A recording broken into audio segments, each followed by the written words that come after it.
The Men Are Not All Right, a review of dating a lost and neglected gender. 1. The Men Are Not All Right. Sometimes I'm convinced there's a note taped to my back that says, "Please spill your soul upon this woman." I am not a therapist, nor in any way certified to deal with emotional distress, yet my presence seems to cause people to regurgitate their traumas. This quirk of mine becomes especially obvious when dating. Many of my dates turn into pseudo-therapy sessions with men sharing emotional traumas they've kept bottled up for years. One moment I'm learning about his cat named Daisy, and then half a latte later, I'm hearing a detailed account of his third suicide attempt, complete with a critique of the food in the psychiatric ward. This repeated pattern in my dating life has taught me 3 things. 1. I am terrible at small talk. 2. Most men are not accustomed to genuine questions about their well-being and will often respond with a desperate upwelling of emotion. 3. The men are not all right. This is a review of dating men in the Bay Area. But more than that, it's an attempt to explain those unofficial therapy sessions to people who never get to hear them. It's a review of the various forms of neglect and abuse society inflicts upon men, and the inevitable consequences to their happiness and romantic partnerships. A warning: I have no solid solutions to these problems. I have theories and suggestions, but these problems are far beyond my realm of expertise. That fact has kept me from writing about my thoughts for years because it seems insulting to expound on men's lived experiences when being a man is so foreign to me. But it seems when men try to speak up about these things, they are often derided for being ungrateful, weak, hateful, narcissistic. The list of accusations goes on. The fact is, men enjoy some privileges that women do not in Western society. This seems to have convinced many that they're doing perfectly all right, or at least good enough to shut up about their issues until women and other minorities get their problems ironed out.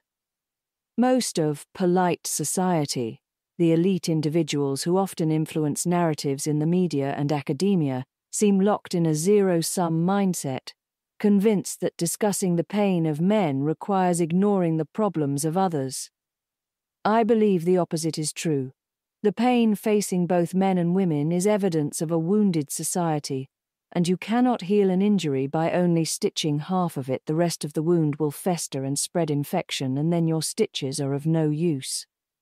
If half the population isn't provided proper care and attention, there's no hope to heal the problems facing the rest of us. Thus, the pain of men needs a massive increase in attention. Yet not everyone is ready to listen to men, so I'll try to act as a translator, using my identity as a feminist 20-something woman as a bridge. I'll explain the pain that's so obvious to me, yet hidden to many others, and try to provide some insight for both genders on how these issues impact dating and what can perhaps be done to address them. 2. The Lost Generations. Historically, rites of passage for genders have been practically ubiquitous throughout cultures, and for good reason. Cisgender men and women are biologically different. Men are built to be strong and to use that strength for physical protection and combat. Women are built to be mothers, an activity that is arguably even more physically grueling, yet in an entirely different manner. Groups of humans who rejected these roles didn't last long. Send the women out to combat on a regular basis, and your tribe's future population would be demolished. After all, when it comes to reproduction, having many wombs is more vital than having many penises. Thus, girls and boys had to be carefully cultivated into women and men using strict gender norms and rites of passage. These rites provided a series of stepping stones toward womanhood and manhood. Follow the steps, and you'd become a true woman or man, roles that existed as the foundation of personal identity. There is a large amount of debate about when exactly gender roles evolved, but for at least the past 10,000 years, the majority of cultures have provided their sons with very similar maps to manhood. Your youth is to be enjoyed, but once you hit puberty, you take on the responsibilities of a man. A man guards his people, procreates with his wife or wives, and provides resources for his family. He is to be physically strong and intellectually capable, but humble enough to respect the wisdom of his ancestors and their religion. When disrespected or threatened, he must stand up for himself by using physical or emotional punishment. This map was well known and widely accepted. There was never any question as to the purpose of a man. Priests, parents, mentors, and friends all preached the same set of expectations.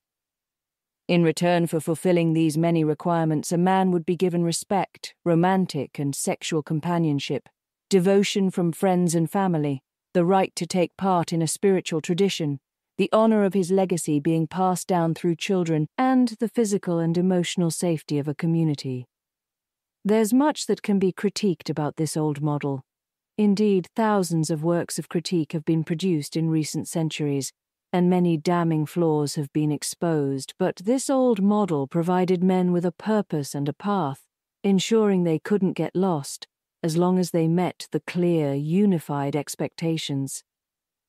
Enter modern Western society, a cultural force unlike any the world has ever seen. Modern technology and novel social structures have altered the fabric of our society, ripping apart the old model of manhood in the process. The old map to womanhood was also damaged, and indeed many excellent books and essays have been written about this topic. But the map to womanhood was left more intact than the map for men. Being a mother is still a largely respected role in society. In contrast, there is little room left for warriors and combatants, and women can now provide for themselves without needing the help of men. The clear-cut map to becoming a man is gone. In its place is a hodgepodge of ideals from a variety of sources. We no longer have one tribal leader or religious clergy to tell us how a man should act. The unified messaging has vanished. A boy may receive one definition of manhood from his father, another from his teacher, another from his brother, another from Hollywood, and endless more on YouTube. And if the definition is murky, the path to achieving manhood is even more confused.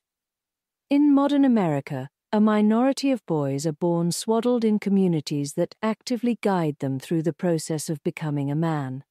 However, most of those communities are religious and conservative, adjectives that the Bay Area actively repels. You won't find many of those men around here. Instead, the men in the Bay's dating scene mostly represent the modern majority category men, who weren't provided a clear map by their immediate community and instead depended on society at large to teach them about manhood. The elite social strata, which I refer to as polite society, has taken the lead in providing this modernized map to manhood, using their strong influence on the media and academics as their primary tools. Gone are the days of carefully defined rituals, initiations, expectations, and stepping stones. Now young men are expected to figure out the map through a bewildering mixture of movies, TV, social media, video games, books, news articles, and school. Sometimes it's okay to also learn from your family and friends, but only if they agree with the map crafted by polite society. And as for religion, absolutely not. Throw it in the trash and light the trash can on fire. The first rule of the modern map to manhood is that you don't talk about the modern map to manhood. Defining manhood is reinforcing gender roles and thus strengthening the patriarchy. Men are just supposed to be decent people, end of story. Except it's not, because there are still certain manners and conventions that men in particular are supposed to follow, and, like it or not, the core of your identity in modern society still largely revolves around your gender. So if you squint hard enough at the murky sea of conversation about gender, you can make out the following steps to become a man. 1. Reject toxic masculinity. A. It's your job to understand what this means, despite the definition of toxic masculinity being nebulous and ever-changing. B. If you're uncertain whether you fit the definition, you're probably doing something wrong and should feel ashamed. To play it safe, act as demure as possible and avoid risk-taking. I.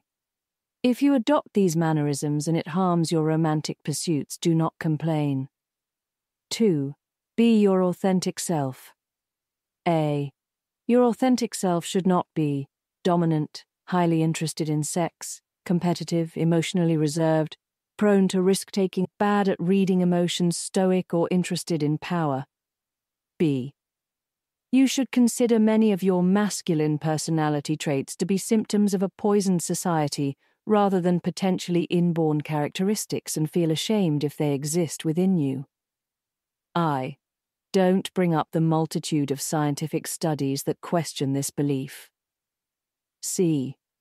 Once you figure out how to repress unwanted traits, people may still decide that your self is unwanted or problematic. It's your responsibility to figure out their concerns and how to accommodate them. 3. Provide for and protect others. A. It's your duty to use your privileges and strength as a man to defend the weak and uplift the less privileged. B. Understand that providing doesn't mean making money and protecting doesn't mean physical protection.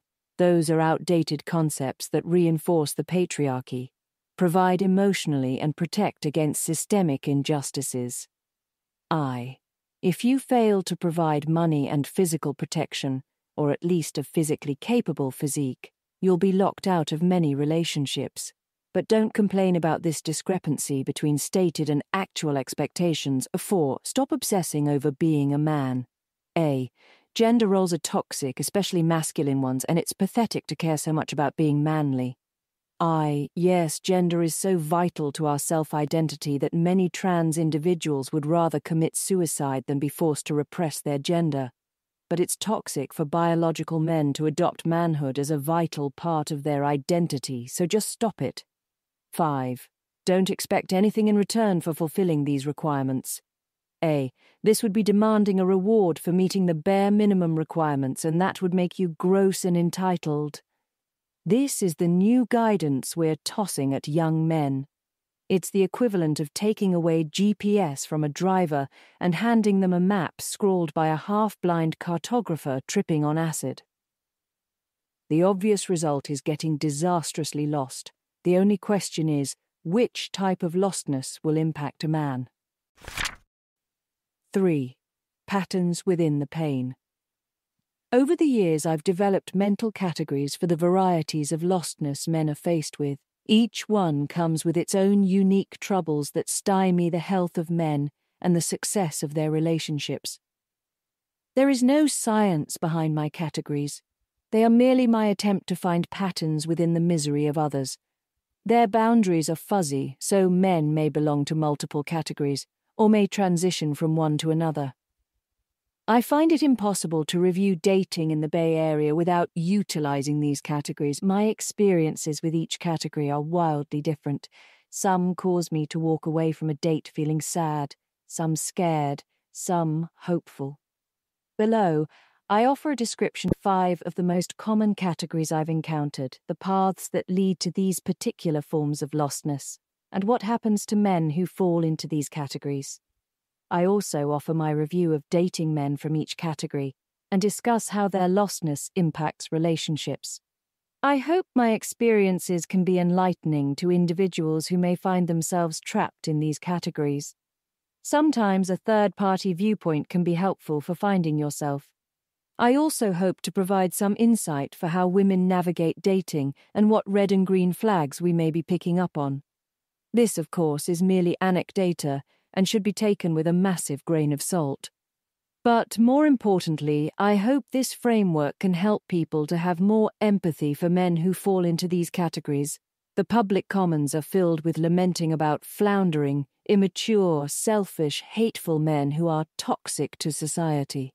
While much of the concern is deserved, channeling it into spite and disgust toward individuals is a waste of energy.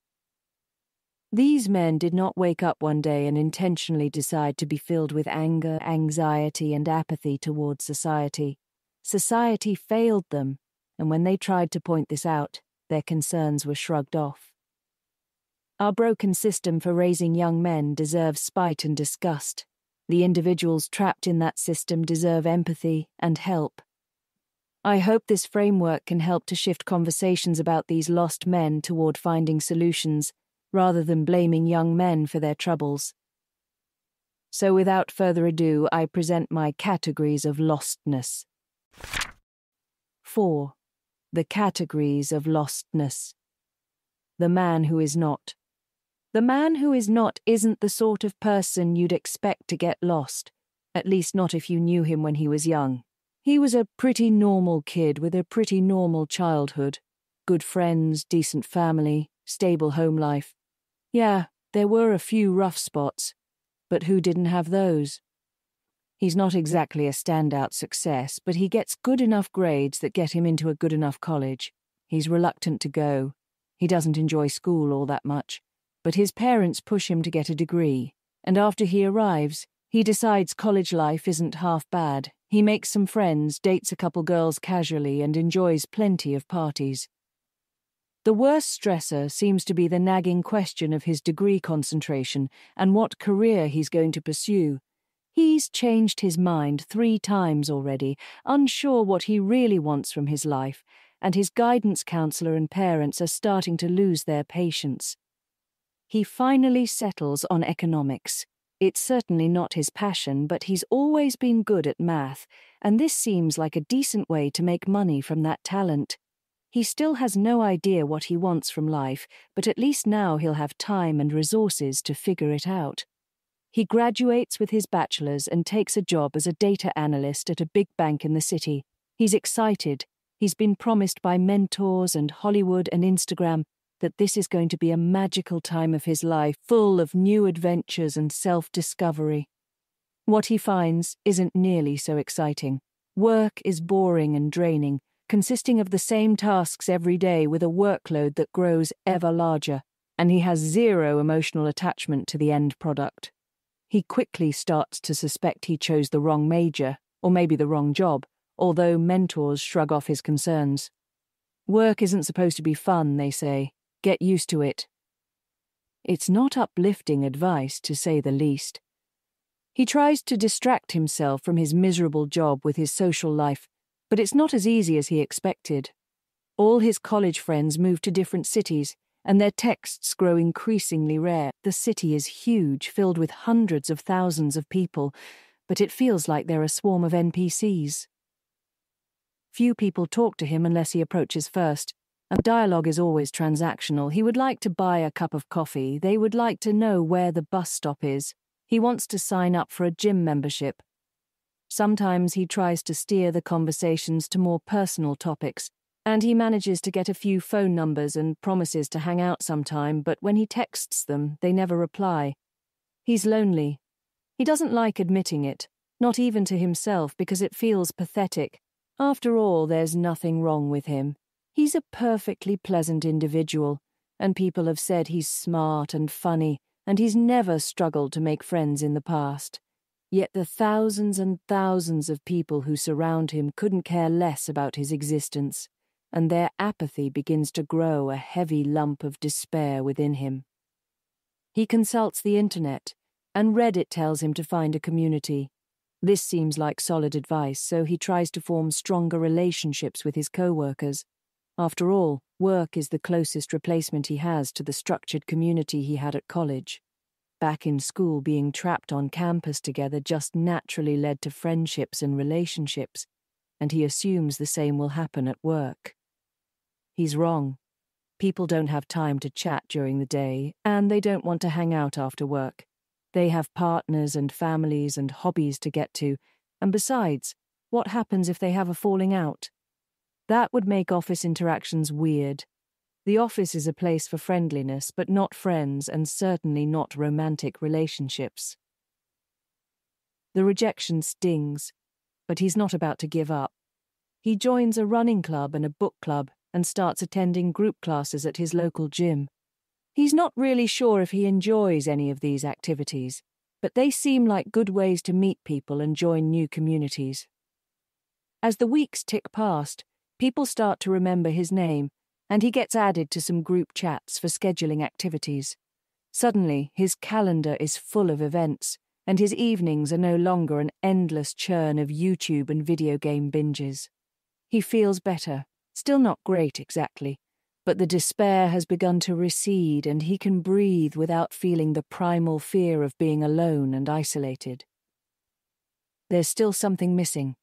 He still goes to work wondering why the hell he's there, and leaves wondering what the hell he's achieved, and he has no idea what he's trying to do with his life. But he knows he's still young and is pretty sure there's still time to figure it out. A life crisis occurs. It's small, but something he'd appreciate some support through. He reaches out to a few of his new friends and they offer condolences, but none of them have time to meet up. He gets one friend to agree to a phone call, but he's barely done explaining the issue before she insists she's not really sure she can help, and suggests he maybe talks to a therapist. The dismissal comes as a shock. His old friends would have made time for him, and carefully listened and offered advice. It's not like he's asking a huge favor. This is basic friendship stuff. What kind of friends refuse to give such basic forms of help? A cold, creeping reality dawns on him. Friends wouldn't do that. Those communities he's joined are just loose groups of acquaintances who enjoy the same activities. He's never had the opportunity to have deep, emotionally bonding discussions with any members, and that's how they like it. After all, true communities come with effort and commitment, and who has time for that these days? His new friends are nothing of the sort. For them to be friends, they'd have to actually know him. And they don't. They know running club him and book club him and gym him, but none of them understands the whole of him. He starts to question whether that version of himself even exists. After all, humans are social creatures, and if you don't have a community or a partner or a purpose, can you even call yourself a whole person? Logically, he knows he is, but it doesn't feel like it. There's a growing void in his soul, an absence that chokes the breath from his chest. It's odd that a void could weigh anything, but it seems to be a black hole sucking in his emotions, condensing them in a pit of gravity until his limbs struggle to carry the weight. During a soulless work icebreaker, someone asks him how he'd describe himself. He stutters out a short answer that sounds decent enough, but he realizes he's not sure what the honest answer is. He's smart, he supposes, although his recent performance at work doesn't prove it. He used to consider himself funny, but jokes don't come easily these days. He'd never dare to say it out loud, but the truth is he'd describe himself as sad and lost and alone and frankly rather scared, like some sort of abandoned child. It's pathetic, and he knows it. After all, he's not a child, he's a grown man. Or is he? He doesn't fit the old-fashioned definition of manhood offered by the right, nor does he fit the modern definition offered by polite society, which is basically just a stereotypical woman with a beard and muscle. He doesn't feel like a grown man, but he doesn't feel like anything at all. He feels empty, devoid of a core identity, and uncertain how to plug that hole. He may not know what he is, but he knows what he is not happy, not whole, not satisfied, not purposeful, not connected, not loved. There seems to be an obvious solution to at least the last problem. He can get another girlfriend. He hasn't had one since college, and that was a few years ago, but he's certain he can find another one. A girlfriend is guaranteed to offer him love and support. That's the entire point of having a romantic relationship, after all. But dating isn't easy in the Bay Area. The apps are soul-crushing, his jadedness and bitterness growing with each swipe and conversation with a bot. He manages to land a few dates, but they all seem to focus on the same set of questions. What are your passions? What are your friends like? What do you want from your future? It feels like a stomach-churning interview, and the judgmental frowns from the women make it clear he didn't pass. He starts to dread dates when he lands them and begins to cancel them last minute, unable to face the anxiety and rejection they lead to. He feels increasingly desperate with each day that passes. Desperation isn't attractive, and he knows it, but he's not sure how to tamp down the emotion. The void is consuming him. Every day he can feel it crushing more of his soul. Yet no one seems even the slightest bit interested in helping him free himself from its grip. As soon as he tries to express his feelings to anyone, they react as if he's diseased, immediately losing interest in him. Men are supposed to be strong and uplift others, not complain and demand attention for themselves. Maybe he is diseased. He's pretty sure he's suffering from depression at this point, and the stomach-churning anxiety and dread that frequently fill him don't seem normal. He brings it up with his doctor and gets referred to a therapist. He's reluctant to go. It seems to be an admission of his weakness, but he's desperate for someone to listen to him, so he decides to give it a try. It turns out the therapist doesn't have any interest in listening to him either. She seems preoccupied with reminding him of his luck and privilege and insisting that he needs to use it to better his life. He knows she has a valid point. He's a straight, educated male. He has privileges in society that others would risk their life for. Logically, it would make sense to be happy and grateful, not sad and upset. Yet the void has no respect for logic. Rather than tempering his pain, the rationality merely adds a layer of self-disgust onto the despair. There are so many who suffer more than him, yet he can barely shoulder this burden. He tries repeatedly to explain the pitiful truth to the therapist. He can't help himself. He can't. He's tried over and over again, and it doesn't work. He remains lost, and society continues to not care. The therapist insists he's not trying hard enough. Her advice is baffling. Exactly what is he supposed to be trying to do? What steps does he need to take to feel whole again? What actions are needed so he can know who he is and what his purpose is and convince people that he matters? The therapist explains that only he can answer those questions. The whole thing feels like a cruel joke. His performance continues to slip at work until one day he's let go.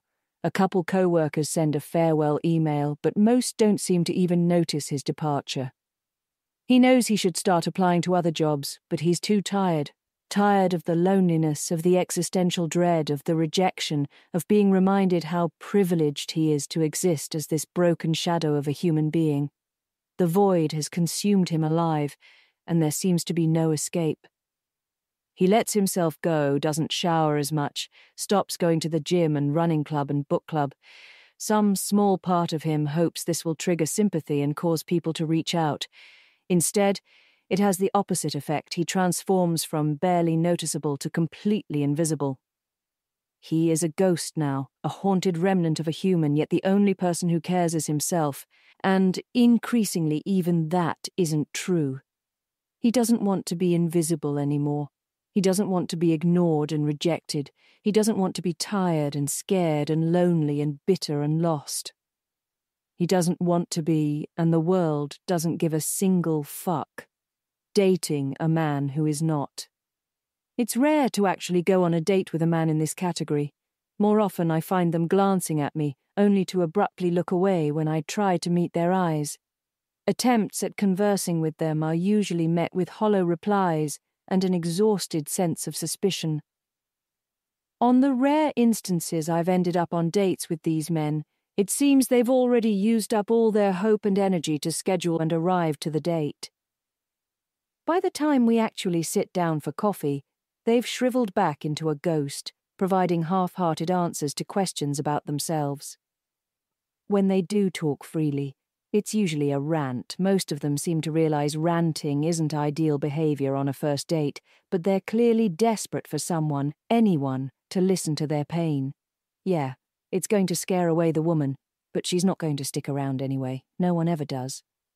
At least that's what the void tells them, and there's nothing I could say to sway this opinion. Hypothetically, there might be something I could do. I could enter into a relationship with him and provide the love and support he desperately craves, giving him the strength he needs to discover his purpose in life. Yet, realistically, this is a fantasy. A single person can rarely solve issues this severe. It requires the combined strength of an entire community to drag a soul back from such extreme depths. Any attempt at a romantic relationship would crumble under the weight of the void and only leave the man feeling more hopeless. The best I can do for these men is recommend they join communities where genuine emotional bonds can be forged. These still exist, although they're frighteningly hard to find in modern society. I've been lucky enough to join several, and it's startling how many people have the same story, feeling depressed and isolated and purposeless, and suddenly feeling like they're alive for the first time in years once they've been embraced into the community. Therapy and guided self-improvement are also helpful, of course, but it has to be the right therapist, and those seem surprisingly rare. I've heard some truly jaw-dropping stories about experiences with therapists, and I feel concern for the men who haven't heard of therapist shopping and don't realize it can take trial and error to find compatible and competent help. Dates with these men leave me worried, not for myself, but for these sullen ghosts who seem on the verge of giving up. There's so much obvious potential within them, yet society offers them so few ladders to climb back from the pit of depression they've fallen into. When those ladders do exist, they're often missing rungs or spontaneously snap when men put their full weight on them.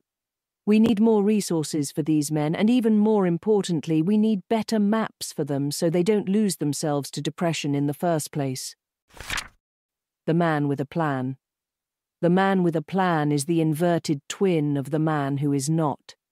Rather than struggling to figure out what he wants, he knows exactly what his goals are. He's going to get good grades, which get him into a good school, which earns him a good job, which finances a good house in a good neighborhood and attracts a good spouse who provides good kids. He knows this is what he wants, because it is the creed that has been repeated to him since he was in elementary school. He does not know who he should be. His copy of the map is just as butchered as any other, but he knows what he needs to do, and that is what matters. After all, we're merely the sum of our actions, right? Life is smooth sailing for him. His mentors are right, hard work pays off, and once he graduates with that valuable degree, he lands an excellent job in exactly the field his parents always encouraged him to pursue. The money is great, and soon so is his apartment and his car. Everything seems to be falling into place. He downloads a dating app and gets a fair amount of matches, one of whom turns into his girlfriend. She's pretty and successful, and shares his goals of settling down in a good neighborhood to have some kids. His parents are thrilled. All their hard work has paid off just as they expected. He knows he should also be thrilled too, but he's not. There's a vague sense of unease within him. It's haunted him since he was young, sometimes dragging his thoughts to depressed and anxious places, although he always assumed it was because he just hadn't completed all the steps in the plan. His work was unfinished, and thus so was he. Yet as he checks off more and more boxes on the list of tasks to attain a good life, that feeling seems to be growing in strength, not decreasing. He shrugs it off, reassuring himself that it's just work stress that's making him overthink things. Everything in his life is good. There's no reasonable cause for despair, so he just needs to let those thoughts go. Years pass, and he works hard to juggle work and his romantic relationship and his friends, although his friends seem to take less time these days. They're getting married, having kids, and becoming too busy to hang out. When they do get together, it's usually for an activity in escape room, a movie night, karaoke. Once the event completes, people scurry off to other obligations, leaving little time for deep conversations. But he has his girlfriend at least. She's just as pretty and smart and ambitious as ever. She's also getting increasingly anxious for a ring, dropping hints that eventually start to sound more like demands. This should excite him, but instead it just stirs the formless dread within him. He chastises himself for it.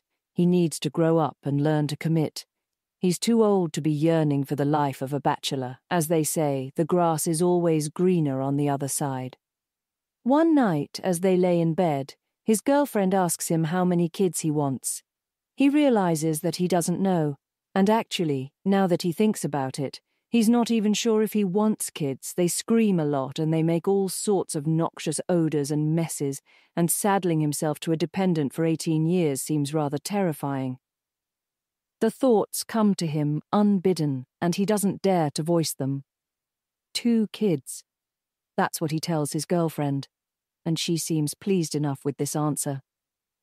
Yet he can't shake the dread from his mind. The part of his mind that those fears escaped from seems to have been a Pandora's box. Now that it's open, he can't close it, and the dread continues to grow. He doesn't want to move to the suburbs. He knows there are better homes and schools there, but he enjoys the city. He's not sure he wants his upcoming promotion to manager. Yeah, his salary will increase, but he hates corporate politics. He doesn't actually like doing escape rooms. He desperately misses the days of hanging out with his friends and getting tipsy and maybe a little high and talking endlessly until the sun begins to rise. And his girlfriend, when he really thinks about it, there's little in common between them except the same checklist of goals. She's a wonderful partner, but is she a wonderful partner for him? He doesn't know.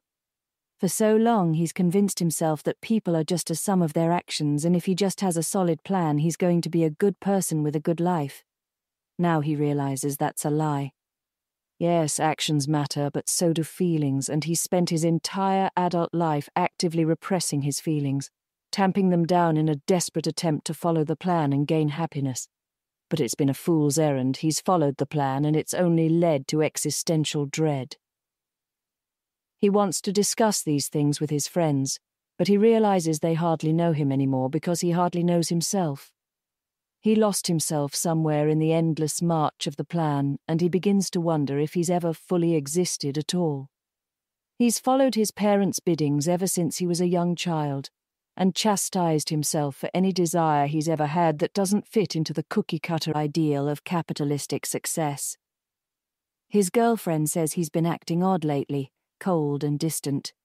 He apologizes, and then he tells her that he likes painting.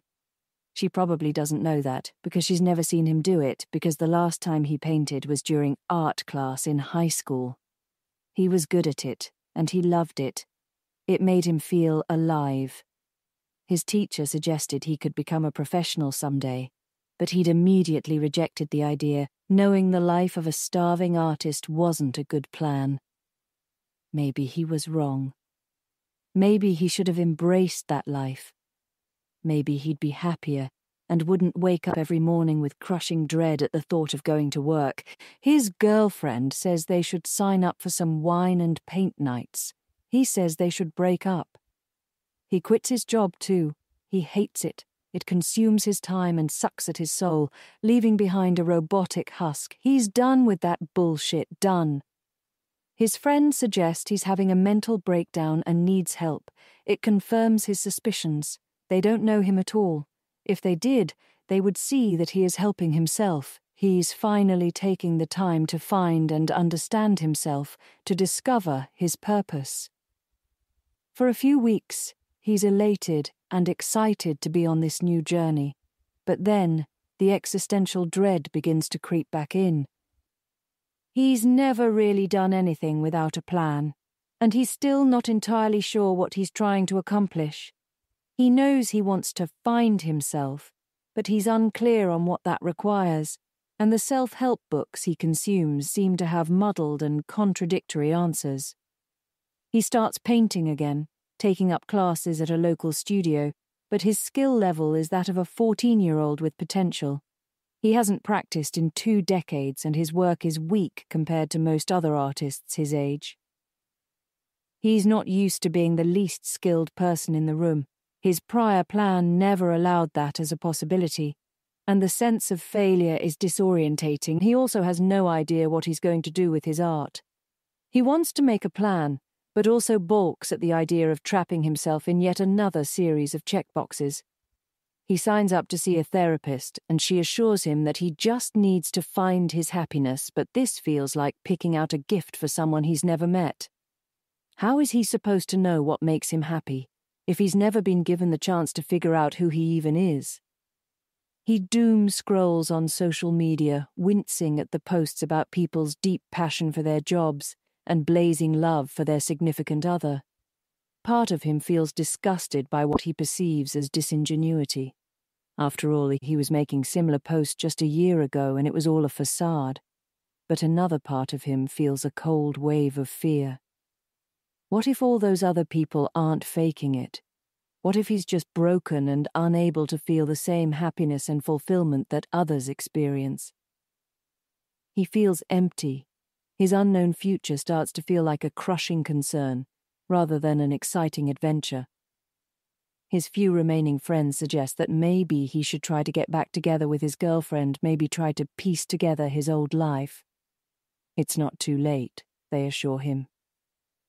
But he doesn't want that. He misses sex and cuddling and having someone to tell about his day, but he doesn't miss her. It's probably because he's fundamentally broken, and she deserves better than him. And as for his job, he can't bring himself to possibly go back, despite his rapidly dwindling bank account. He turns to the dating world, hoping maybe finding a solid partner will help him solve his brokenness. Yet he seems to keep attracting women with similar forms of emptiness within them, and a void that joins with a void is still just as empty. But he's not going to give up. He has to find someone, something to give him purpose. Otherwise, his whole life and all his work and all his pain has been pointless, and he's not sure he could deal with that outcome. Dating a man with a plan. In my experience, men with plans are the most common form of lost men in the Bay Area. I feel like half the men I go on dates with fit into this category to some degree. These men also tend to be intensely attracted to me, or rather to my lack of a conventional plan. I've stumbled through a highly unusual path, somehow getting lucky enough to gain a solid understanding of myself, pursue my passions, earn a solid living, and enjoy a happy life along the way. My story is like crack to them. They tell me they want to be more like me. They insist they want to see more of me. There seems to be a mistaken belief that they can absorb my personality through osmosis if they date me, absolving themselves of the requirement to figure out their own path and personality. It's a sad misunderstanding of how it all works. My unconventional life isn't the result of zany choices and the advice contained in self-help books. It's the result of an intensely rocky childhood I almost didn't survive. I don't have a cure for these men and their lack of self-identity. I figured out myself, found my community, and discovered my path. But I can't do the same for them.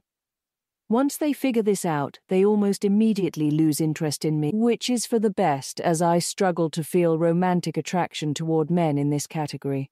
It's hard to love someone if they don't even understand themselves well enough to know what's lovable. The good news is that this category seems to be the easiest for men to break free from. If they're determined not to give up and willing to realize that the right woman isn't going to fix their issues, they can create a happy life of their own. They'll often stumble around for a while, sometimes months, sometimes years, but they'll eventually find a solid community and a purpose within it.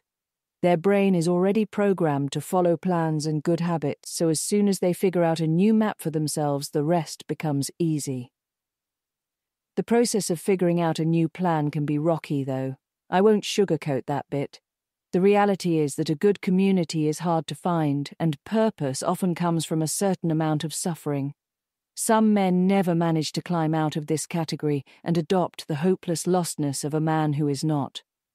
But with the right support, most can escape to a bright future. The man who provides. Meet a man who provides in person, and he's often interesting and intellectually stimulating, an immediate yes when he asks for a date. His online profile features photos from international adventures, flashy job titles like CEO and Senior Director, and loving moments caught with his friends at Burning Man. The man who provides kept hold of one tattered remnant of the old map to manhood, the part that states men must provide resources. This is a vital piece, one that has guided men for thousands of years, and it has survived the great purge of manhood. Sure, people are more likely to point out that it is flawed and unfair, but the reality is that men are still expected to be breadwinners. If you doubt this, just ask any stay-at-home dad about the hostility they've received for their role. The man who provides takes this single piece of the map and makes it his entire identity. Much like the man with a plan, he takes his education and career seriously. But he doesn't strive for a good education and career. He wants the best. In order to provide the most resources, he needs to earn as much success as possible, and he's willing to put in the work to do it. Tiger parents are excellent at creating men who provide. From a young age, the message is clear: your worth is equivalent to your ability to provide, and providing requires consistent success. Other men who provide stumble into the obsession with success by themselves. Often these men are neurodivergent to some degree, ADHD, autistic, hyperintelligent, or just otherwise different.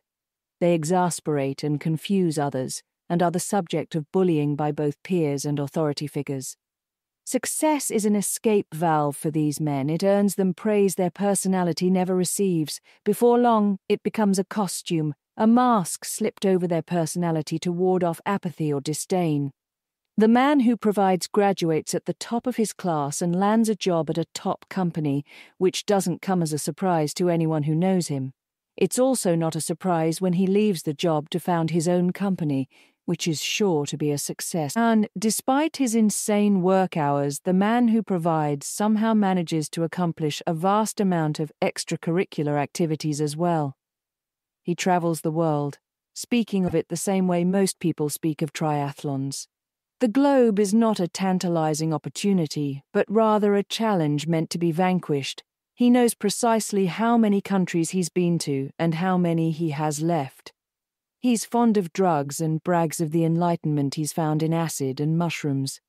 The amount of ketamine he consumes makes some question exactly why he's so hell-bent on dissociating from his enlightened world. But most are simply impressed by the variety of substances he's sampled. Or those friends in his Burning Man photos were from his startup incubator, and he hasn't spoken to any of them in 10 months. He misses speaking with them, if he's honest with himself, but he worries they'd drag him down. Their startups haven't been as successful as his, and he's convinced it's because of their attitudes and lack of work ethic. As for dating, well, a partner is yet another thing to be optimized, of course. They must match or exceed his quality level, and a woman's quality revolves around their job title and academic degrees.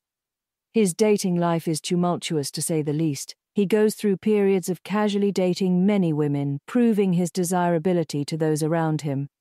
Then he'll enter a serious relationship, with emphasis on serious. His time is valuable, so this relationship had better not waste it.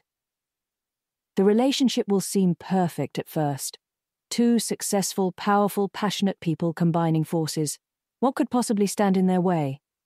The answer: themselves. Their relationship quickly implodes. As it turns out, two individuals hyper-focused on their personal success tend to be terrible at a group activity such as dating.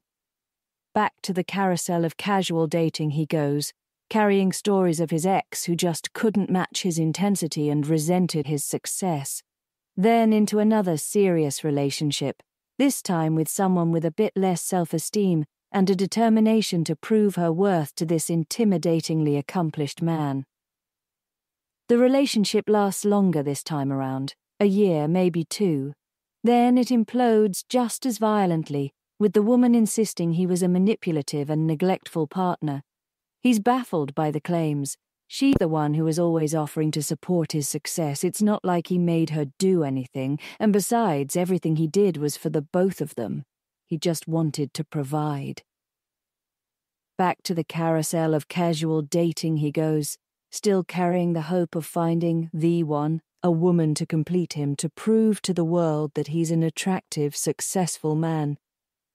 All the while, a void grows in his chest.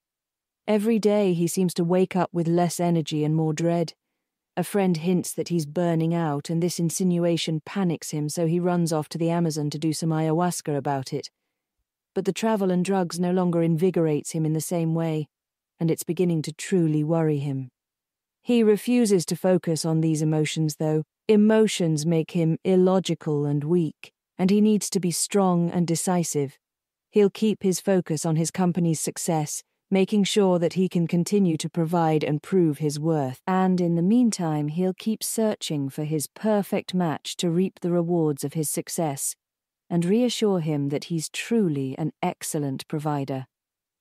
It's a small pool of women who meet his quality bar, but he'll eventually find the one. He knows it.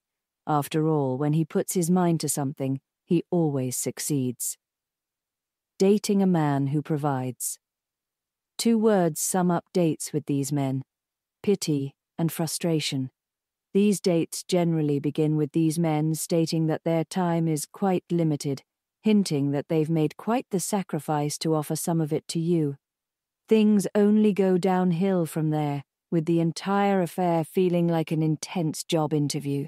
I have zero interest in passing these interviews, which creates frustration in these men.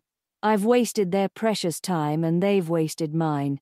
They generally end the date quite quickly, convinced that I have no hope of clearing their quality bar. Yet they have no hope of clearing mine. A strong sense of self-identity is a requirement for anyone I date, and these men have never been given the chance to develop one outside of Founder or Ivy Leaguer or Forbes 30 under 30. This leaves their identity hopelessly precarious and revolving around their immediate success. A bad day at work or a failed business deal can spell weeks of brooding and self-loathing. You never quite know what version of the man may appear. He could be euphoric from his latest product launch, or despondent and moody from a meeting that went wrong. There's little I can do to address the issues faced by men who provide. Try to talk them out of focusing so much on standard capitalistic forms of achievement, and they'll often accuse you of being jealous and sabotaging their success. Point out their clear misery, and they'll insist there's no gain without pain, and if they can just achieve a constantly moving goalpost, they'll finally be happy. These men generally only shake off this mentality after burning themselves out and facing a bout of depression so severe it kills their ability to succeed in a traditional capacity. This forces them to find other ways to derive satisfaction and finally grow a self-identity that doesn't revolve around money and success. It's saddening that these men have to go through this burnout process to learn these lessons. I hope to see less of these men in the future as more people come forward to describe this toxic form of living. In the meantime, I try to catch young men before they fall into these self-destructive patterns. I lecture my young interns about the hazards of a success-obsessed lifestyle and encourage them to find senses of worth that don't revolve around gaining power and providing money. I'll be honest, they don't seem to listen to me much, but I hope my words remain in the back of their mind, ready to help guide them away from misery when they're ready to make that change. The man who opts out.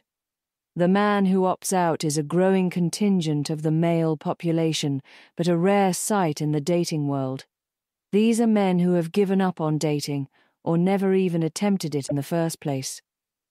Some of these men have serious, obvious flaws that keep them locked out of the dating world, such as personality disorders, issues with violence or severe trauma that's gone unaddressed.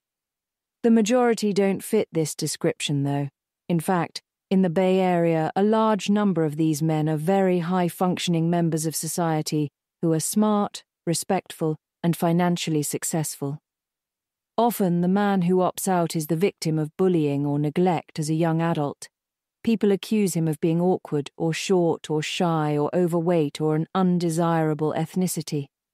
Or maybe no one ever directly vocalizes it, but the messages in the media are enough to convince him of his low self-worth, and his interactions with girls seem to confirm it. Most treat him as if he's invisible, and his few female friends are quick to emphasize that they're just friends. Dating feels impossible. After all, the goal of dating is to make someone fall in love with you, and how could someone love him when he's so terribly unattractive? He decides to shove aside dating and focus on the other things society tells him are important: his schooling, his career, his social circle. He can actively work to improve and succeed in these areas, whereas being attractive feels miserably out of his control. When he's a teenager, this mentality doesn't cause much alarm. In fact, some mentors even mistake his avoidance of dating as a sign of maturity. He has his priorities straight, they say. Yeah, some of his peers might mock him for not having a girlfriend, but did they get into MIT? Nope. But he did. That helps to ease the pain of not having a date for senior prom. When he's in his early 20s, his aversion to dating starts to feel like a problem. Friends and family comment on it, voicing concern. He decides, reluctantly, to give dating a shot. Loneliness is beginning to eat at him. and he decides it's worth facing his fears to have a girlfriend who infuses his life with warmth and affection. He's still terribly self-conscious about his attractiveness, but his friends insist he's perfect boyfriend material, so he gives it a chance. His attempts don't go well. In fact, you might say they're a bit of a disaster. Women have come to expect a certain level of romantic competence from a 22-year-old, and he just doesn't meet the bar. It's a painful shock. He'd started to gain his confidence back, proving through his successful schooling and his burgeoning career that he's really worth something, even if he doesn't quite meet the traditional model of a hot young bachelor. At this point, he's accustomed to succeeding at most things in life. But every attempt to flirt and date paints an entirely different picture of himself. He's practically trembling with nerves, unsure what to talk about, prone to rambling about his niche interests until their eyes glaze over, terrified of accidentally being a creep, yet overly eager for the romantic affection that he desperately craves. He's a bit of an anxious, awkward mess, and most women don't enjoy the vibes. One even starts a rumor that he's a creep. The accusation brings back an aching self-consciousness he hasn't felt in years. He vows to stop even trying. After all, what's the point? It's hopeless. Years pass. He settles into his career, becomes more successful and more mature. He's not exactly a social butterfly, but he has some good friends and enough love and connection in his life to keep him tumbling down the path of a man who is not. Yet something is missing. He tries not to think about it, but there's a growing emptiness inside him that makes life increasingly hollow. It's not just a missing girlfriend, it's a lack of someone, anyone, finding him attractive. More and more friends are finding committed relationships. At the end of the day, they go home to cuddles and laughter and sex and long, deep conversations. He returns home to his silent apartment and plays video games. That's it, he decides. He's done feeling miserable and lesser. He's not some hapless 22-year-old anymore. He's a good, mature man with good friends who insist he can find someone, if he just tries. He's no longer in college, so meeting women isn't as easy as it was when he was 22 and still living on a campus. He downloads a dating app and almost immediately regrets it. He gets maybe one match a month, and it's almost always a bot. When he does match, he carries the conversation, and the woman usually ghosts at a certain point. He spends hours and hours swiping on profiles, growing more bitter with each swipe. When he goes on dates, he feels like he's being interviewed, and usually the woman ghosts him afterward. He takes another break from dating. More years pass, and his friends who are coupled feel increasingly alien. They're having weddings, honeymoons, kids, buying houses and saving for college, attending recitals and soccer practices. He's still playing Call of Duty and Dota with his dwindling group of single friends. Occasionally, some of his coupled friends will join them on Discord, playing a couple hurried rounds before having to log off to cook dinner or tuck the kids into bed. "Damn, I miss being single," they'll say, laughing. "You have all the time, all the hobbies, all the peace you could ever want." They don't address the elephant in the room that at any time they could dump their partner and be single again. Yet they don't, because being alone sucks. As he nears his mid-30s, an interesting development occurs. Women start to actively become interested in him. Those superficial characteristics that kept them at bay when he was younger no longer seem so important. So what if he's only 5'6" and a bit heavier than average? He has an amazing job, a stellar reputation, a gorgeous apartment, and a great sense of humour. He's a catch. Yet once they discover he's never been in a long-term relationship, they once more seem to recoil. He enters into a series of short-term flings, trying to make up for the lost experience. At first, it's exhilarating to have women actually show interest in him. They like him. They want him. Quickly, it becomes exhausting. Even when women initially approach him, he's the one who must invest the most effort. The women know what they're doing. He's constantly trying to keep up. Some of them get tired of waiting for him to learn and walk away, opening up old wounds in his self-confidence. He considers trying to make one of the connections more serious, but it becomes obvious that she'd expect him to change so much. His hobbies, his sleeping patterns, his work habits, his furniture, his friendships. All of it would require modification to keep a girl around. And history has taught him that he'll just end up getting rejected anyway, so what's even the point? It all feels so futile and so unfair. All around him, he sees women who settled with crappy men who don't treat them properly. He wouldn't do that. He's a good person. Maybe a bit socially awkward, maybe not the handsomest, maybe a little clueless about some aspects of relationships. But he can learn to be a good partner, if he's just given a chance. Some of his single friends have officially given up on ever finding a woman, and they encourage him to do the same. It's peaceful, they insist. No more pointless pining, no more painful daydreams that never come true. They're right, he decides. He's done. It's over. Yet one evening, as he lays in bed, the loneliness chews at his soul as he stares at the empty spot beside him. He reaches for his phone and downloads a dating app. He'll go on just one more date, he tells himself, just to remind himself of why he doesn't date anymore, just to remind himself of why it's futile to even try. Dating a man who opts out, a date with a man who opts out, is a losing battle. They arrive defeated and suspicious, certain they're wasting their time, and it's self-fulfilling prophecy. Some awkwardly avoid any topic that could reveal their lack of dating experience, while others throw it in your face, wanting to get the reveal over with. I'm often surprised by the men who fall into this category. Society paints them all as grungy, awkward trolls who live in their mother's basements, but many are not only high-functioning members of society, but also highly desirable individuals, attractive, wealthy, successful. Yet their self-confidence doesn't reflect this success. They're mentally trapped as the awkward, bullied teenager, convinced no one could ever truly love them. For some, this causes bitterness or apathy to spoil interactions with women. Dates with these men are uncomfortable events for everyone involved. Every question is met with suspicion, with the man assuming his responses will be used to negatively judge him. For others, their lack of self-confidence causes a painful shyness and refusal to open up. They're convinced that at any second, the woman will find something about them to reject, so they hide as much of themselves as possible. These are some of the most painful dates I've experienced.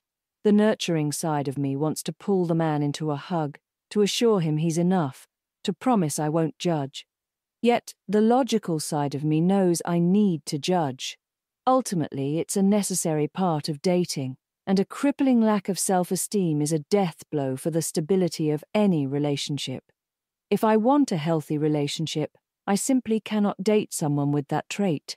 It's a vicious cycle. A man's confidence in his dating ability is crushed. He finally works up the nerve to show up to a date, gets rejected, and his self-esteem lowers even more. He limps off to nurse his wounds, vowing to avoid the pointless exercise of dating. It might be another year before he attempts to go on another date, or 2 years, or perhaps he just gives up altogether. I absolutely hate being a participant in this cycle. It's the dating equivalent of kicking a puppy and always leaves me feeling a dull ache of empathy for the men involved. I also hate the standard advice given to these men that it's just a numbers game and they need to just keep putting themselves out there. The truth isn't nearly so easy. A man with severe self-esteem issues is not likely to find a healthy relationship, no matter how many times he flings himself at the dating world. The core issue of self-esteem must be addressed. For some, this means structured therapy or psychiatric treatment. For others, it means growing their social life until it's vibrant enough to soothe the part of their soul that insists they're not enough. Or maybe it's a combo of all three or something else entirely. But action needs to be taken to address the lack of self-esteem. The man can't just half-heartedly daydream about a woman who might swoop in to love him just the way he is and solve all his confidence problems. Also, relationships take practice. If a man is past the age of 25 and has never been in a committed relationship, most women will view this as a red flag. They've spent their teens and early 20s doing the hard work of learning how to be in a relationship, and they don't want to partner with someone who hasn't even begun that journey yet. The good news is that there are ways to compensate for this.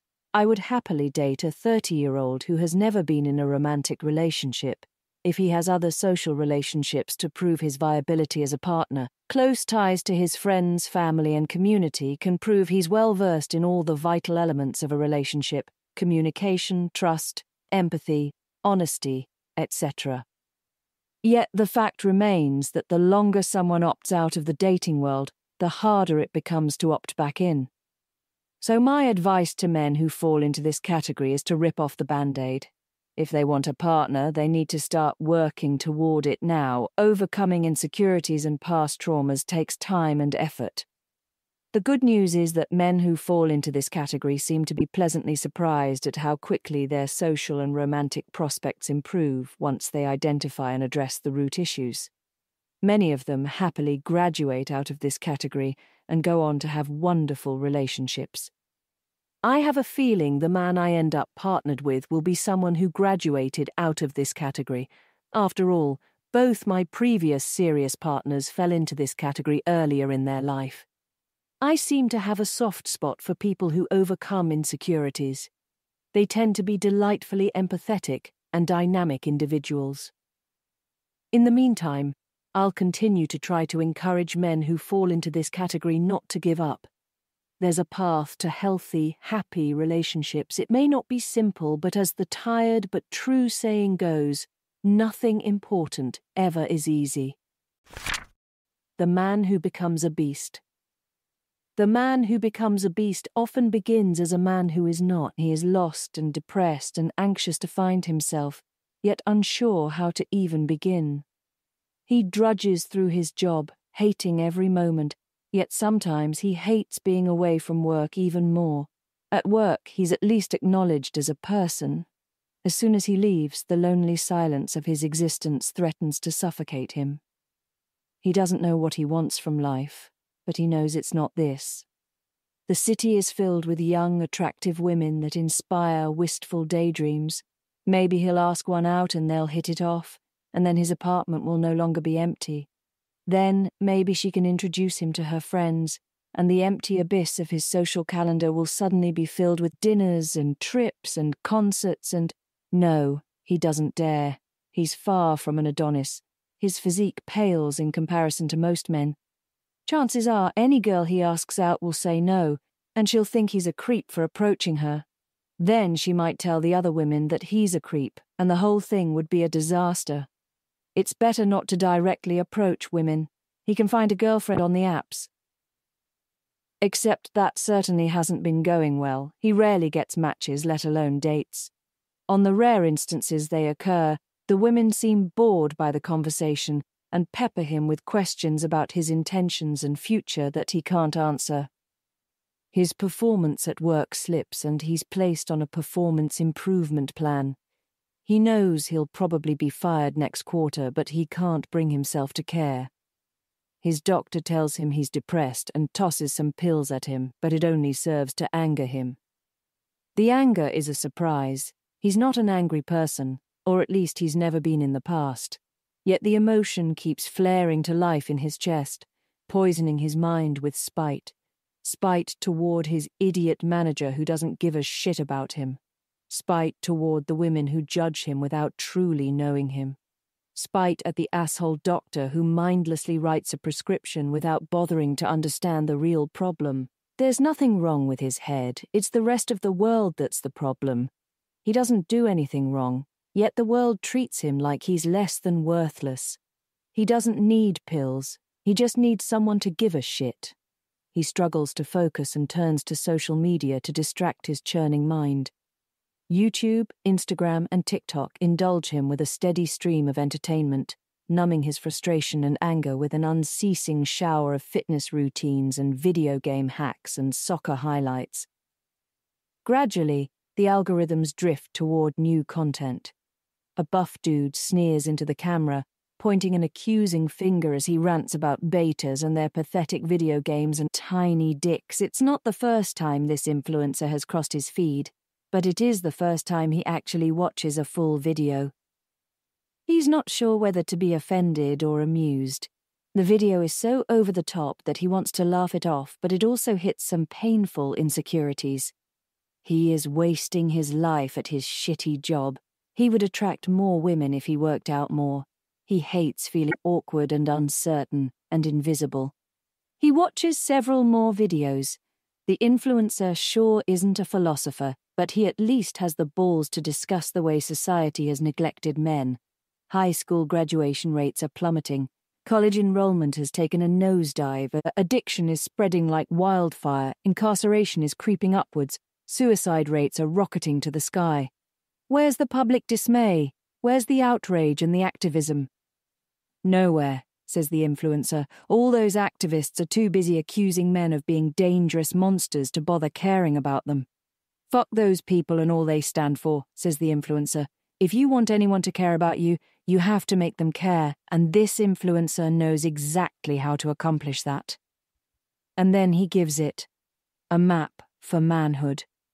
One that's entirely different from the vague, confusing, dismissive directions that polite society has offered. One whose guidance loudly insists that being a man is a good thing, something to be proud of and use to his advantage. The manosphere map promises power, success, sex, money, belonging, and confidence if it's followed. In contrast, the map offered by polite society offers a vague promise to not be considered a failure or a danger. The choice seems obvious. If he looked hard at the manosphere map, its contradictions are obvious. It promises the respect and adoration of women, but insists this is to be gained through mistreating them. It promises power and money, yet discourages higher education. Despite this being the most surefire way to climb the class ladder, it insists women are less intelligent and logical beings, yet also insists they have taken over control of the world. Yet it's hard to think critically about these contradictions. Life has left him exhausted and angry, and the manosphere map insists that success and payback are just a few easy steps away, and those steps are deliciously concrete and specific. The manosphere offers millions of hours of video tutorials on the single subject of how to get a woman out of your league to like you. Meanwhile, polite society balks at the mere question, droning on about how romantic leagues are an inherently patriarchal and harmful concept. Sure, some of the advice seems off. Insulting women goes against how he was raised, and some of the money advice seems like it's using people. Yet how he was raised led him to be anxious and invisible, and the rest of society seems to be using him, so why shouldn't he turn the tables? And besides, the map works. He knows it does. There are 100 comments on each popular video balking at their morals, but 1,000 more from men reporting the success of the techniques. He decides to give it a try.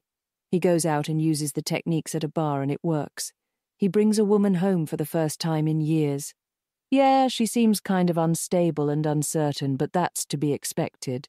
She's a woman, after all. She just needs an alpha male to give her guidance and purpose. He's actually doing her a favor.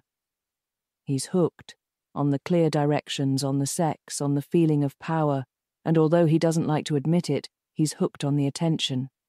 His actions and opinions upset the people he's determined to be his enemies. He likes their outrage and the way he's able to control their emotions with merely a few words. They hate him, but that's okay, because he hates them too. The influencers were right. Fuck society and their weak, pathetic norms. If you want something, you have to be a real man and take it. Dating a man who becomes a beast. There's a unique aura that surrounds men who become beasts. Some are fit and cocky and smooth, exuding the hyper-masculine air that the Tate brothers exemplify. However, most remain awkward and abrasive, juggling self-consciousness with a sneering confidence that they're more enlightened than the sheep who refuse to see the truth. Both types share a noxious mixture of arrogance and frustration, and they're all too eager to prove their disdain for the world. I rarely end up on dates with these men, I've gotten good at detecting them over the years, both in person and on dating apps. Still, occasionally they slip past my radar, and I find myself grabbing coffee with someone whose presence raises my hackles. I will always end the date as soon as possible and update my detection heuristics, yet it seems impossible to truly avoid these men. I punched one a few months back. He tried to dance with my friend at a concert, refused to take her clear no for an answer, forcefully shoved himself against her and did not appreciate me shoving him back. He grabbed my arm and yanked me toward him. I landed a jab to his throat. Apparently, the manosphere doesn't teach men to tuck their chins during a fight, quite the oversight. My jab shocked him enough to loosen his grip, and I yanked free. 3 strangers from the crowd grabbed him, restraining him as he tried to lunge at me. His face twisted in a snarl as he hurled insults over the booming bass. Cunt, crazy, bitch, low-value whore. It was the latter insult that gave it away. He was yet another young man drugged by the toxic ideology of the manosphere. There was something darkly poetic about the scene. 3 strangers, all men, throwing themselves in harm's way to stop a 200-pound brick of muscle from pulverizing me. Struggling against their grasp was the hide to their Jekyll, a rabid animal who used his natural strength to attack rather than to protect. I pity that young man.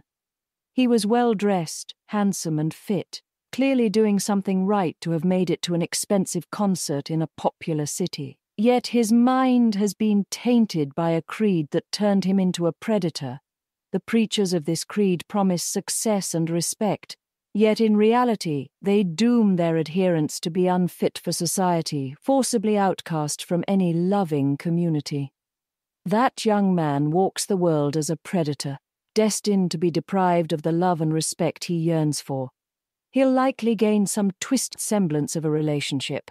There are plenty of women out there who won't recognize the warning signs, but it will be a relationship rooted in fear and manipulation, devoid of the warmth of love.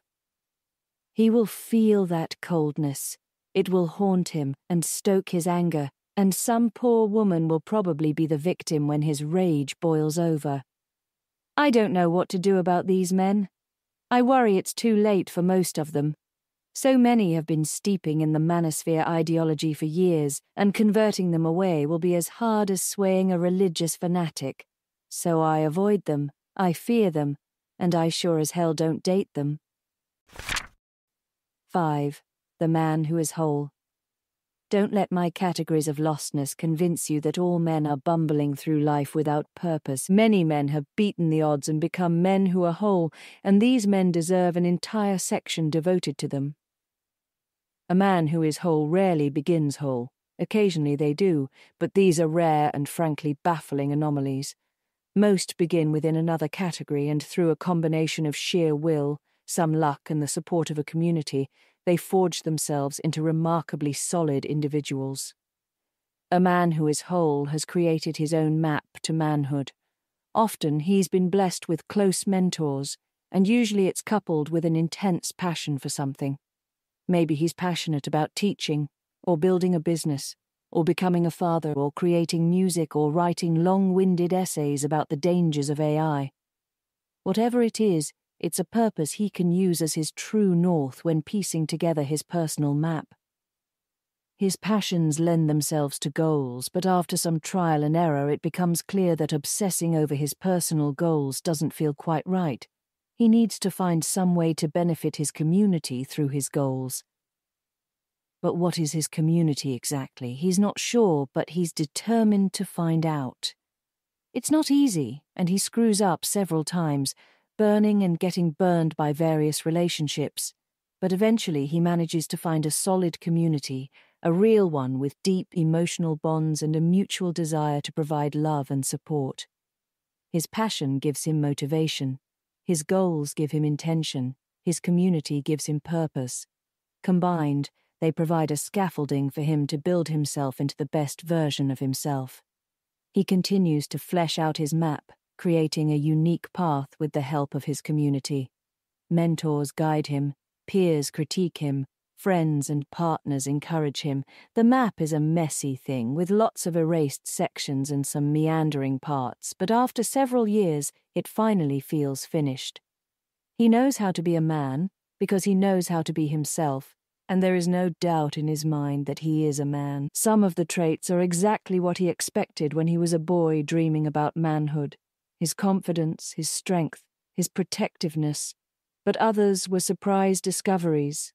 His empathy, his restraint, his soft spot for kids and desire to mentor them. The map is his and his alone, a hard-won victory personalized to his wants and needs. It should be celebrated and cherished, and whenever he gets the chance, shared with other young men who might benefit from its contents. Dating a man who is whole. Dating a man who is whole is a rare and precious experience. Their presence has a solidness that's infinitely alluring and soothing, and it makes me want to nuzzle into their chest and listen to their heart, to marvel that such mundane biological pieces could somehow have produced such a magnetic presence. There's a stereotype that men who are whole are always overtly confident and highly masculine, but I haven't found this to be true. In fact, many of them carry a subtle sort of masculinity that lends itself to gentleness and empathy. They have little to prove to the world because they know who they are, and so does their community, and they are respected for it. They have overcome a lot to achieve this frame of mind. They've bumbled through confusing directions and dead ends, but never given up, and the persistence has paid off. It makes them invaluable partners through difficult times. They know how to handle themselves in tough situations, and they're eager to share their strength with others. They're not perfect. No human ever is. But they know that, and they have the humility to discuss issues in an open and empathetic way, while still standing their ground when necessary. It's an honor to be loved by a man who is whole, and it's always a surprising delight when they choose you as the focus of their affection. But there is also an inevitable sadness that clings to the edges of their presence. After all, it's only when you interact with them that you realize how lost all those other men are. They usually are aware of how different their existence is to many other men, and they carry the weight of friends and loved ones who have been permanently lost to other categories. I believe that most young men have the potential to become men who are whole if they're given the right support and guidance. I think the rarity of these men is one of the greatest indictments on our current culture and our methods of raising boys, yet I'm hopeful that someday they'll be the rule rather than the exception. I'm deeply lucky to have several of these men in my life. If you do as well, don't forget to remind them how grateful you are for them and how proud you are of who they've become. Oftentimes, they don't understand just how impressive and important they are. So tell them and treasure them and maintain hope that someday there will be more of them. 6. Crafting a new map. The sheer number of lost men make it obvious that polite society has failed to deliver an effective map to manhood. Men are miserable, and their pain is reflected in the rising rate of suicide, depression, anxiety, joblessness, and crime. The numbers don't lie. The current map doesn't work. Society owes it to young men to draft a new map for them, one with more positivity and concrete steps that can help them avoid getting lost. I have many ideas about potential fixes and additions to the modern map to manhood, but there are 5 that I feel are most important. 1. Encourage positive male role models to provide detailed directions on how to become a man. Prior cultures have had granular stepping stones toward manhood for a reason. Young minds thrive on concrete goals and specific examples. We need more high-profile, morally sound men who openly discuss what it's like to live with a testosterone-dominated body and how they learn to channel their natural instincts into positive and productive outcomes. There is so obviously a desperate desire for this type of conversation. The wild success of manosphere influencers is proof that young men are desperate for authority figures to tell them exactly how to become a man. Yet right now, the only people filling this niche seem to be creeps such as the Tate brothers, who are preaching a version of manhood that revolves around intimidation, trickery, and abuse. We need to give good, moral men the license to openly discuss their personal path to manhood in a positive light, and not be accused of being sexists who are reinforcing the patriarchy. Millions of young men are desperate for these discussions. Our options are either to give them the most positive versions possible, or leave them to feed on the dangerous slop produced by the likes of the Tates. Importantly, when these discussions occur, there needs to be a focus on positivity. It can't simply be a list of things you shouldn't be. Don't be lazy, don't be violent, and don't harass women are all vital lessons. But only hearing a list of do-nots is a great way to make boys attach a feeling of shame to their gender and resentment toward those who preach those lessons.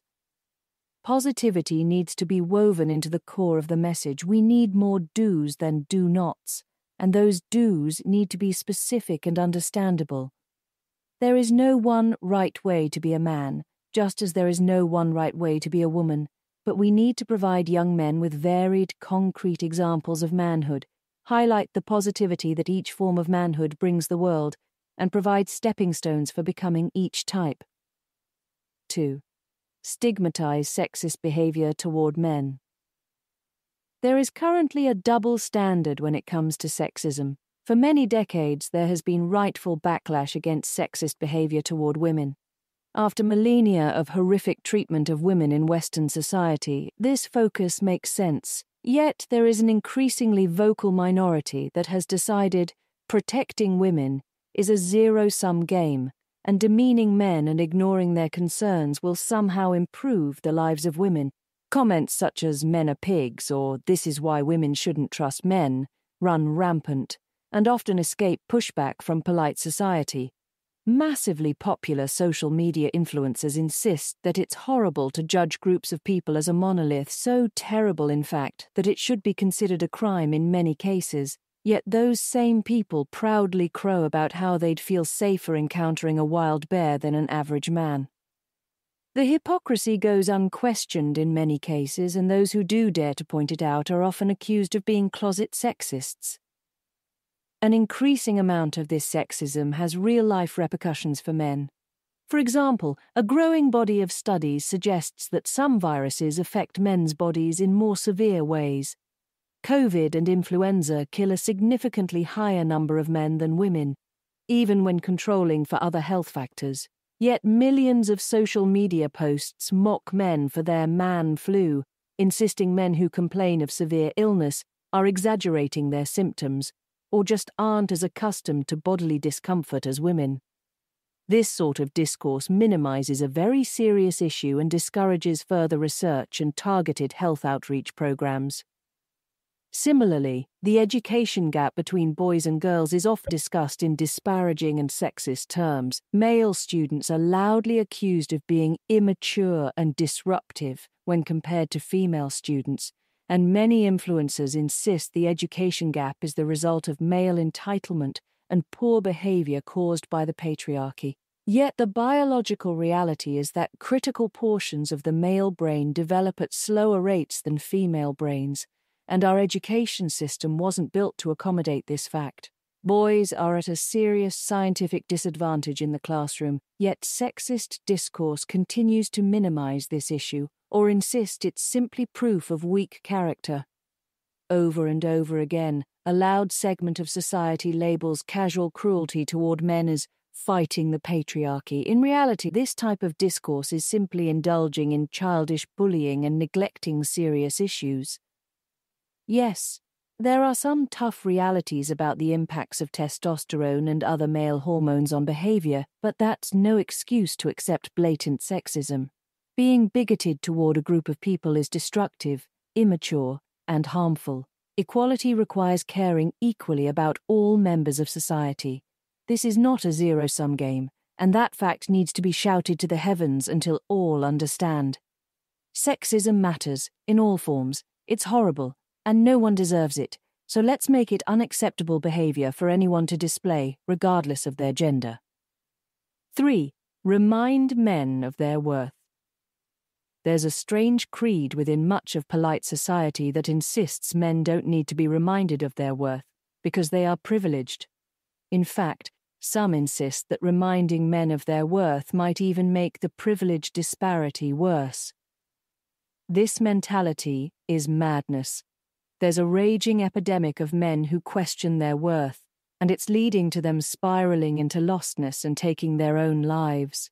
It's also causing an alarming uptick in men who despise women and polite society, believing that these people don't believe they're worth anything at all. Men need to know that we care. They need to know that they're worthy of respect, love, and kindness.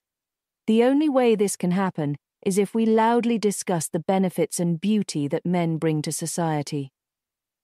No one should ever feel ashamed or unworthy because of an inherent trait. Boys should be just as proud of their gender as girls are, and we can accomplish this by celebrating the beauties of both identities. 4. Encourage men to discuss the issues they face and listen to them. There is currently a confusing contradiction when it comes to vocalizing the issues impacting men. On one hand, polite society insists the patriarchy has stifled men's emotions, and they need to be better about discussing their thoughts, feelings, and concerns. Yet when men oblige and try to discuss the serious issues they face, they're often berated for being sexist, told these problems are their own fault, or have their concerns dismissed as lesser than those faced by other demographics. We need to listen to men and the issues they present. Rather than attacking the narratives they give, society needs to find ways to validate and address their concerns. If we don't, men will continue to turn to the manosphere and the alt-right for these conversations. And if the alt-right control those discussions, their bigoted and backwards ideas are the only solutions on the table. Refusing to listen to men's issues or insisting those issues don't actually exist also gives the alt-right an incredibly powerful recruitment tool. They can claim they're the only ones willing to speak the truth and have that highly alluring message be partially true. Many will protest that polite society is listening, and men's issues are being discussed. After all, polite society frequently discusses economic inequality, mental health resources, prison reform, and many other vital topics that have a massive impact on men's issues. In fact, they discuss these things even more than the right. This isn't enough. At all other times, polite society jumps on the opportunity to call out the issues facing specific demographics and loudly insists on listening to the stories of these people. Paying close attention to specific demographics is better at conveying empathy, validating the concerns of impacted populations, and having more efficient and effective conversations. Yet when men's issues are involved, polite society suddenly balks at their own logic and prefers broad, untargeted conversations. This needs to stop. Polite society needs to get better at saying, men are hurting and we care about their specific needs, and we want to hear from them and make things better for them. Until that can be accomplished without triggering backlash and infighting, we are doomed to lose more and more young men to the alt-right. 5. Openly acknowledge that men and women share some biological differences and embrace the beauty of this diversity.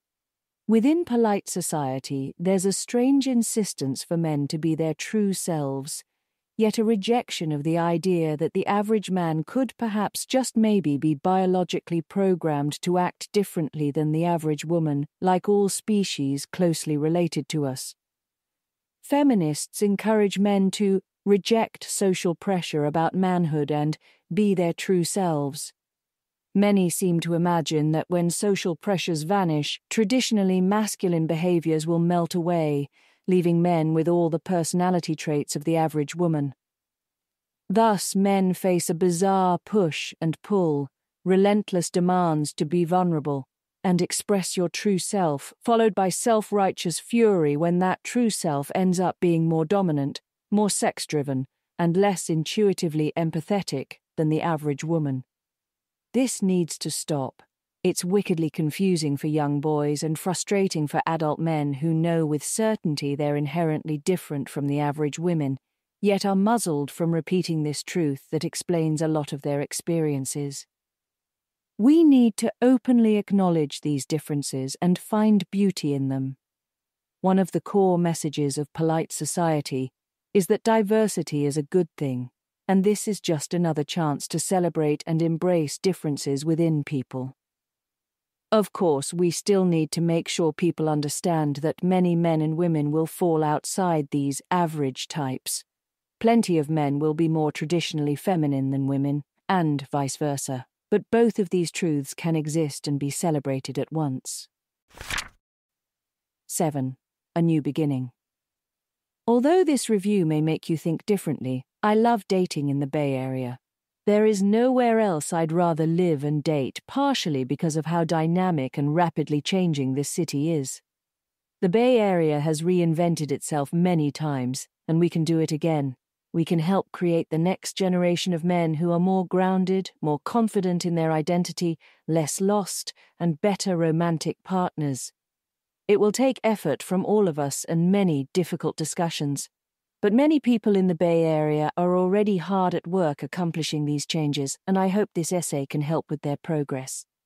With enough persistence, I'm confident that society can move onto a newer, more complete, and healthier map to manhood.